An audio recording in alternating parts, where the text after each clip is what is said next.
Morning, everybody, and welcome back to another episode of Sunday School. Yay!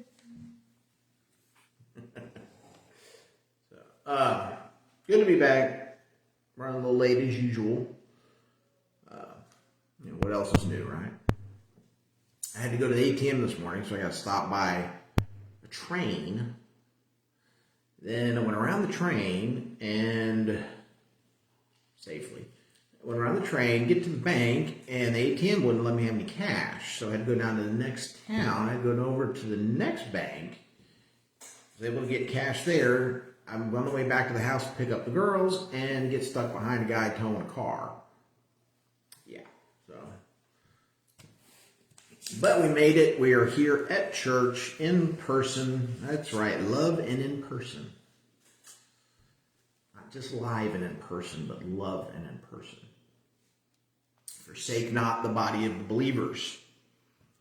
All right, so still continuing on with the genealogy of Christ.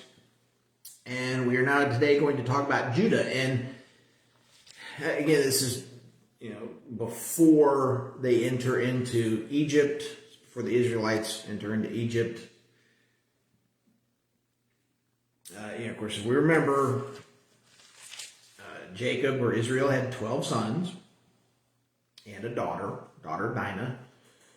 But of his 12 sons, Joseph was his favorite. And Joseph kept having these dreams that his brothers, basically, in paraphrasing here, but his interpretation of it is that his brothers are going to bow down to him, right? Well, these are prophetic dreams given by God to Joseph, and they actually come to fruition in a few years when he ends up as governor of Egypt because his brothers sold him into slavery. Now, he was bragging about his dreams, and even his father didn't like him bragging about his dreams. And then when his father gave him his coat of many colors, and he was all prancing around and showing it off, his brothers didn't like that either. They got tired of him. So they all decided they're going to get rid of him. They're going to kill him. And, we discussed that last week. And, of course, Reuben, who's firstborn, Reuben decided that he didn't want to kill his brother. He wanted him gone, but he didn't want to kill him. And so they take him out somewhere. He ends up in a pit. And he's trapped down in the pit. He's stuck down there. And then Reuben goes off somewhere. And Judah, all right, now he's fourth born. He's number 4 on the line. Judah is, he says, let's not kill him. Let's sell him into slavery. He saw some Ishmaelite traders coming along. He said, let's just sell him into slavery. Let's not kill him, which is how God used that to put Joseph in charge of Egypt, in a position where he would rise to power in Egypt and then be able to save his family. God saves the remnant. God saved Israel by allowing them to come live in Egypt, where they had food and they could survive the famine. So, but Judah's interesting guy. There's not a whole lot of Judah, the individual. Now, Judah, obviously, this is the tribe of Judah. This is the father of the tribe of Judah. And the tribe of Judah is where God chooses to place the leadership for the nation of Israel. It is also where King David comes from, and it is also where Joseph, Mary's husband, I guess you want to call him the stepfather of Jesus, it's his tribe. So, the leadership, salvation, all that, the genealogy of Christ flows through the tribe of Judah. And you watch this as you study Judah, starting out in Genesis chapter 37,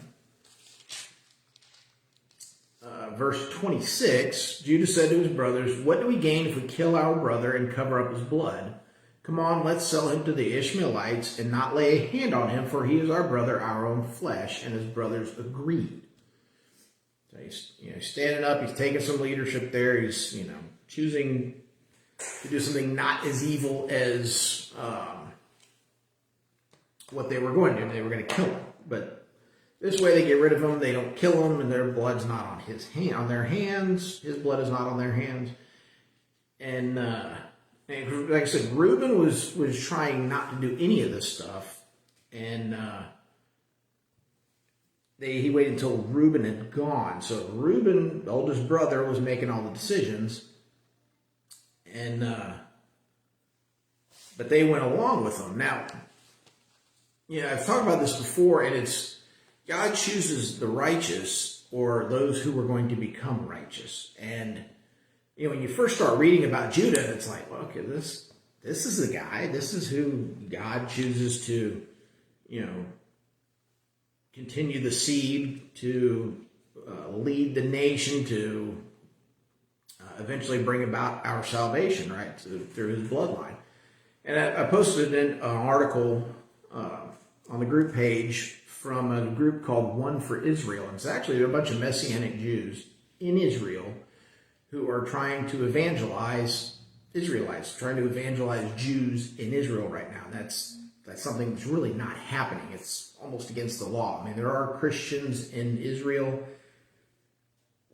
but trying to get Jews to follow Messiah and accept Christ as Messiah is a very difficult thing. But anyways, these folks at One for Israel, they got some good stuff going on. Check them out. Read the article. It's an interesting take, asking the question of why would God choose Judah? And anyway, it's a good article. It's a good group of folks over there. We send millions upon millions of dollars. Our government sends a lot of money. John Hagee goes out and raises a bunch of money, and it all gets spent on building settlements. It doesn't get spent on evangelizing Jews and getting them to accept Messiah, getting them to accept Christ. So, good group of folks over there, One for Israel. And check them out. Read the article. It raises some interesting stuff. I always like to get the Jewish perspective on things. Not that I don't want to follow that, so to speak. I don't want to take their teachings over, Baptist teachings, so to speak, or Christian teachings, specifically Christian teachings. They don't have to specifically be Baptist. But it's interesting to get their perspective sometimes because they are Jews. They understand the Old Testament way better than we do. They're taught the Old Testament. They have to be able to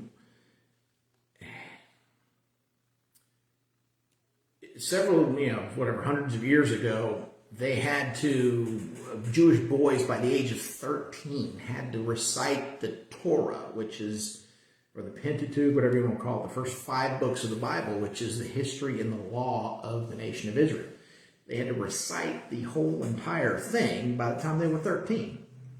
So they know and they understand much better, usually, what the Old Testament says. And that gives you a better perspective on the New Testament, better understanding of why Christ does what he does, why what was the current political situation, the current situation with the leadership in Israel, the priests and the Sadducees and the Pharisees. You understand so much more by understanding the Old Testament. You understand so much more in the New Testament. So I always appreciate getting a Messianic Jewish perspective on things. But anyways, back to Judah. Now, he and his brothers were full grown by the time they entered into Egypt. And Judah himself had children already. And let's see here. In chapter 38, Genesis chapter 38, the whole entire chapter 38 is interesting because it tells you where Judah's son Perez comes from, and Perez is the next in line, and it is through Perez that Abraham's seed, so to speak, continues. You have Abraham, Isaac, Jacob, Judah, Perez, Hezron, Amminadab, Amminadab, Nahshon. Now, for all you proper Southern folks, Salmon, not salmon, like the fish. What? I've been corrected on that. I am a proper Southern woman, and I have never said salmon. Anyway, so then Salmon, Boaz, Obed, Jesse, and then David, right? Greatest king of Israel, David. So, Judah marries a Canaanite woman named Shua, and she gave him a son named E-R. This is in chapter 38. She gave him another son named Onan, and then she gave him another son named Shelah. So Judah goes out and gets a wife for his first son, Her name is Tamar, or Tamar. And it says here in chapter 38, verse 7, now Judah's firstborn, was evil in the Lord's sight, and the Lord put him to death. That's all we know. So then, so after put to death, as it was tradition back then, his wife, his brother would then take his place and father children through the widow, so that she would have sons and that they would be able to care for their mother and inherit whatever was there, right? So Onan decides he doesn't want to do that because he doesn't, I guess he's thinking he's going to take their inheritance. He's going to gain that land or that whatever, that wealth. And so he does not get Tamar pregnant. And God didn't like that. He didn't appreciate that. So he then strikes Onan dead, right? So Er's dead. He was evil in the Lord's sight. Onan was evil in the Lord's sight. He's dead. Now, Judah is supposed to, he had a third son, Shelah. And so he was supposed to, he puts Tamar, away, so to speak. In order for her to be preserved for Shelah, for him to then do what should have been done by his other brother and provide children so that the inheritance was there. But, and it, again, doesn't say this in the Bible, but I don't think that, Judah might be thinking that this woman is cursed or something. Hey, all my sons hook up with this chick and they die. That may be what he's thinking. Obviously, was evil in the Lord's sight. Onan did something that was evil in the Lord's sight. So they themselves were messed up. And so by the time that Shelah becomes old enough to take a wife, Judah does not put the two of them together so that they're married, so that he can provide children for her. And she pulls a fast one on Judah, pretends to be a prostitute, and gets pregnant, which is where Perez comes from. It said this, I think I said this last week, but soap opera. Anybody who thinks the Bible's boring, you're not reading it. I mean, this is drama. This is stuff straight out of, I don't know, some little town in the mountains of the Ozarks, maybe? I don't know. This is crazy stuff.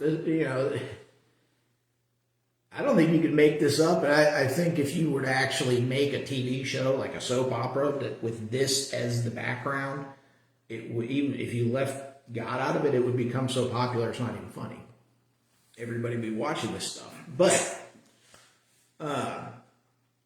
so then, Judah takes,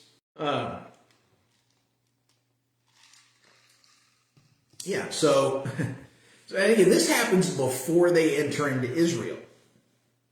And when you start going through, starting in chapter 39, and you start getting into studying about Joseph being in Potiphar's house and being up in prison, and then interpreting Pharaoh's dreams. We went over all that last week. when it comes down to it, Joseph is put in this position to take revenge on his brothers. He doesn't, but he kind of strings them along, makes them think that he's going to, right? Now, Joseph's two sons, Ephraim and Manasseh, two of the biggest tribes in Israel, very great within the nation of Israel. And so, they have great inheritance. But when you see Joseph, who seems like he should be more righteous, that's still not who God chooses. God chooses Judah, because Judah grows from this jealous brother, and by the time that we finish Genesis, Judah's established as a leader amongst his brothers. Now, another reason he is chosen, okay, Reuben, who was firstborn to Jacob, Reuben slept with one of his father's wives. So that disqualified him in carrying the seed, right, to be, next in line, so to speak, in the genealogy of Christ. And then the two brothers after Reuben, let's see here, they're the ones that went and took revenge when their sister Dinah was raped. They are the ones who went and took revenge. And, of course, revenge, we know, belongs to God. So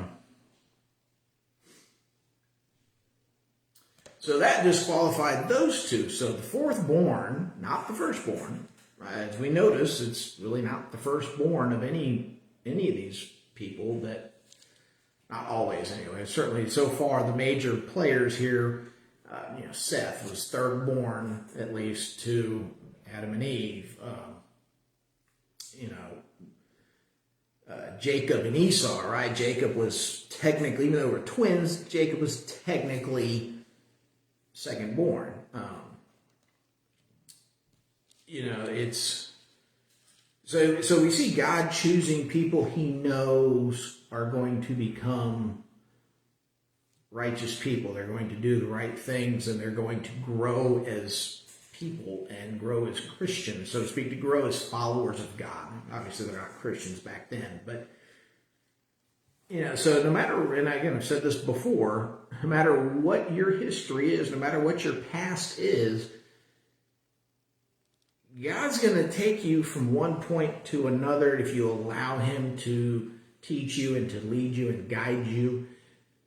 And, he's going to take you from not being righteous all the way to being righteous. And we kind of see that progression with Judah as we go through the end of Genesis here, and we see how he takes leadership amongst his brothers. Doesn't necessarily make the best decisions, but in the end they come out right. And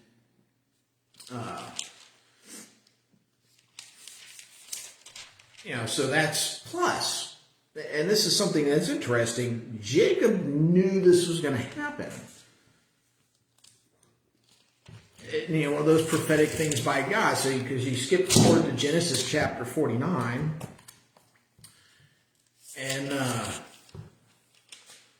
in Genesis chapter 49, Jacob is getting older. He's getting on in years. He knows the end is near for him to go down into Sheol.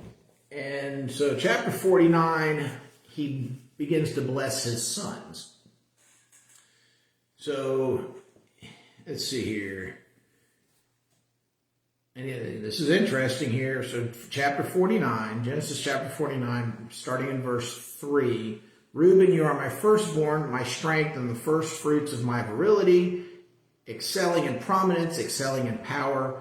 Turbulent as water, you will not excel because you got into your father's bed and you defiled it. He got into my bed, so he slept with one of his wives, and big no-no, right? Even today, even way back then, not cool. Verse number 5, Simeon and Levi are brothers. Their knives are vicious weapons. May I never enter their council. May I never join their assembly, for in their anger they kill men, and on a whim they hamstring oxen. Their anger is cursed, for it is strong, and their fury, for it is cruel. So those are the first three children they're out of the running for the blessing. They're out of the running to carry on the bloodline. Let's see here, finishing off verse 7. I will disperse them throughout Jacob and scatter them throughout Israel. All right, starting in verse 8. So verses 8 through 12 is Jacob's blessing on Judah. Judah, your brothers will praise you. Your hand will be on the necks of your enemies. Your father's sons will bow down to you. Judah is a young lion. My son, you returned from the kill. He crouches, he lies down like a lion or a lioness who dares to rouse him. The scepter will not depart from Judah. This is verse 10. This is important. This is the scepter of Judah. You know, kings would hold scepters, and that was a symbol of their power. Edicts were decreed, and stuff was put down when they would point their scepter at somebody, or they would touch somebody, or the person was allowed to speak in their presence if the scepter was pointed in their direction or something of that nature, right? So we see that in Ruth. But all right, so the scepter will not depart from Judah, or the staff from between his feet, until he whose right it is comes, and the obedience of the peoples belongs to him. Who are we talking about here? Christ. Verse 11, he ties his donkey to a vine, and the colt of his donkey to the choice vine. He washes his clothes in wine, and his robes in the blood of grapes. Indicate purple colors, indication of royalty. The obedience of the peoples belongs to him. So, people who follow Christ. This is, again, Genesis 1 through 11 is the beginning of all creation, everything, but it's how man screwed things up and screwed up God's creation. And Genesis 12 through the rest of the Bible is how God is restoring creation, how God is bringing perfection back to what he had started and done to begin with. So, verse 12, his eyes are darker than wine, and his teeth are whiter than milk.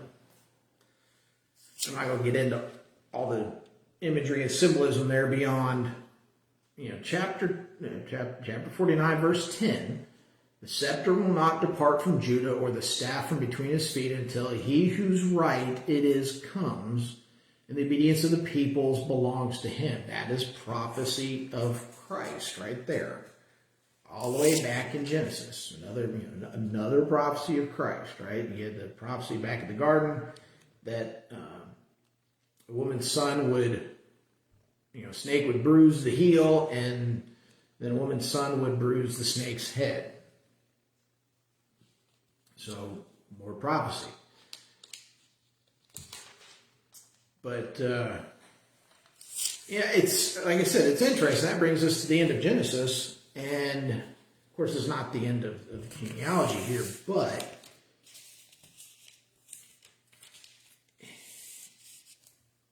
I just can't say it enough. No matter what you've done, no matter how bad you screw up, here's Judah. He's, he's kind of in for all these things that are just going wrong, or just making bad decisions. But again, he learns from them. He moves forward. He learns from them. He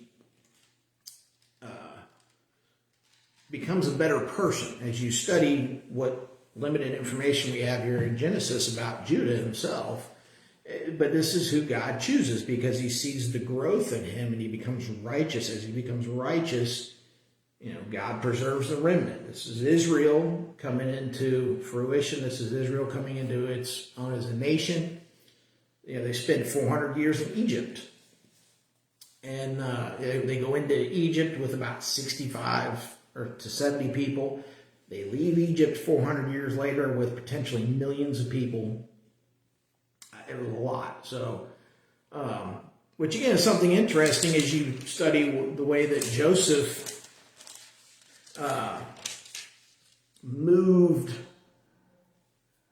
all the Egyptian people out of a certain part of Egypt and ends up giving that to his father and his brothers. And so they have this big fertile land where they're able to multiply. They're able to grow and become a great and mighty nation to the point where the next Pharaoh comes along and doesn't like them, doesn't know who Joseph was, and that's when their problems start and they get into slavery and all that sort of thing.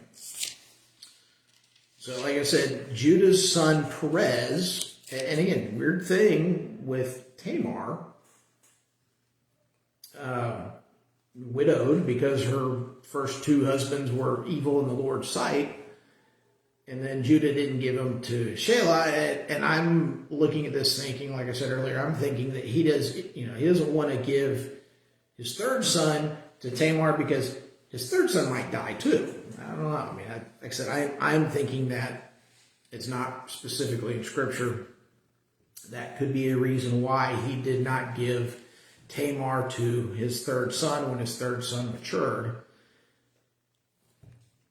And then, she pulls a fast one, pretends to be a prostitute, and gets pregnant by Judah.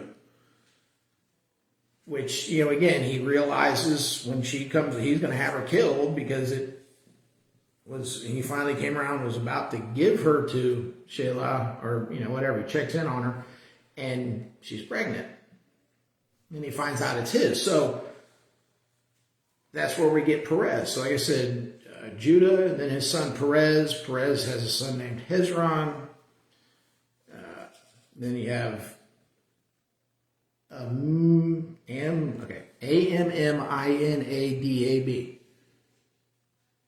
Amiminadab.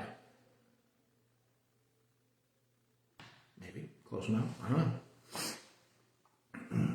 We'll go ask some Jewish folks, some Messianic Jews, how you pronounce that. Then that guy has a son named Nahshon. Nahshon has Salmon. Salmon has Boaz. And of course, we learn about Boaz in the book of Ruth.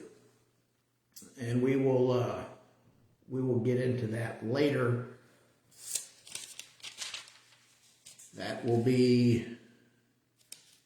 should be next week. I'm going to go through and look at these other folks.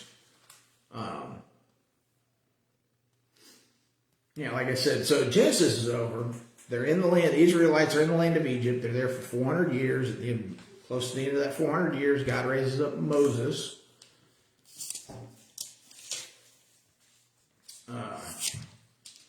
Moses leads them out of Egypt. Of course, you had all the plagues and everything, right? And he's supposed to lead them into the promised land. Moses gets mad. Now, Moses is not in the lineage of Christ. And neither is Joshua. But Moses is, he leads them out into the wilderness, out into the desert. They wander around for 40 years. He gets mad and angry. Moses cannot enter into the promised land. So he watches, he passes away from the edge of the promised land. Joshua takes over, leads them into the promised land. God prepares the way. And we're actually doing that on Wednesday nights.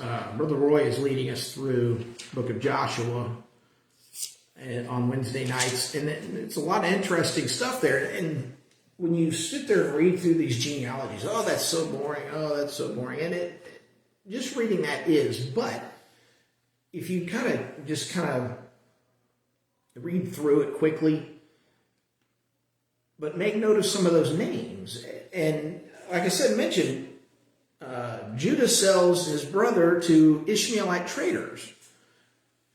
Where'd they come from? Well, they were descendants of Ishmael. Well, who's Ishmael? Oh, Ishmael was the illegitimate son of Abraham. And even though he was firstborn, that wasn't God's plan. That wasn't the way God wanted things done. So here we are with these slave traders and stuff. So you have these people these offshoots of things. Let's go back to Cain, right? Adam and Eve, their son Cain, he kills Abel, doesn't really repent, but then his descendants kind of do the same thing. They don't repent either. They don't really follow God. Same thing with Ishmael. He doesn't really follow God. They do their own thing. They become these pagan peoples that worship false gods and idols. So when you see all these things, because you get in here, and in the middle of Genesis is this genealogy for a chapter or two, and you're sitting there scratching your head going, why does that even matter? It helps you to understand that as the Israelites are fighting their way through the land of Canaan, that these are the people they're fighting. These are the people who chose not to follow and worship God, and these are the enemies of God. So there is a reason and a purpose for all this stuff to be in there. Why would you need to know Esau's family in Genesis chapter 36? Well, because these are the people that they have problems with, and this is why they're fighting these battles. This is why the Israelites do what they do in trying to take the promised land that they were given by God. So it really does it's all there for a reason. God's not going to put erroneous stuff in the Bible that is just there for filler. We're not talking about some author being told, hey, you need to add a few more chapters because the book's not long enough. So, this is there for a reason. If you read through this, it helps you to understand why things are the way they are. As I said, study the Old Testament, you understand better why we need Jesus. You understand better why Jesus was sacrificed. You understand better why the disciples were the way they were, why the apostles were the way they were, and what they did, and continuing on with things, and what the differences are. It's the Old Testament is foreshadowing Christ. It's all this imagery, and all the great leaders of Israel. All these characters, all these people in the Old Testament are types of Christ. They're not Christ himself. They're not Messiah. King David, greatest king of Israel, man after God's own heart, was not the Messiah. He was not the Savior, obviously, but he was a type of Christ. He was a leader that had attributes of Christ. And of course, we're going to get to him. And, again, he's another really interesting guy. But there are these types, and they're types of Christ. So you see all these glimpses. You don't get a full picture unless you study all this together and put it together. Then you finally get the big picture. You take a step back and you look at it and you say, okay, this person had this attribute of Christ, and this person had this attribute, and you see all these different types of Christ, that when you put them all together, that, the best parts of each one of them make up Christ. Now, Christ is Christ, and I'm not saying that he's some amalgamation. He is his own person. He is his own creature. He is God. He is part of God. So Christ is Christ, but they're reflections. And that's what we are to be as Christians. We are to be reflections of Christ. And each one of these main characters throughout the Old Testament is a reflection of some part of Christ. So just keep that in mind. And when you're talking to somebody else, when you're praying, when you're reading your Bible, when you're going through this stuff, just remember, you don't have to be perfect. You just need to be one who lets God work in your life. That's all you got to do. And if you let God work in your life, you'll become a better person. It's this whole entire thing, Christianity, salvation, the Bible, all of this is a journey. And when you take that first step of faith, like I said before, Abraham took the leap so that all we have to do is take a step. And when you take that first step and let God lead you on the path, then you'll become a better person. You'll be a different person. But it's not something you can do on your own. It's something you have to do through Christ. And, you may stray from the path. You might step off the path, but all it takes is one step to get back onto it. So keep that in mind. Again, remember to, go to church. Come to this one Find one next door, find one, close to you. Go where God would have you to serve and be around other Christians so you can be encouraged and so that you can be, brought up and supported and get back right with God, get back right with things and refocus and just be around fellow believers. You can't do this by yourself. You're not supposed to. The Bible says you're not supposed to. So, with that being said, I will see you next time, and I hope and pray that you are blessed this week and that everyone is healthy. Remember, those who are dealing with this COVID mess, plus the folks dealing with other diseases as well, again, cancer and other types of illnesses that still exist, even though nobody's talking about them. And I will see you next time.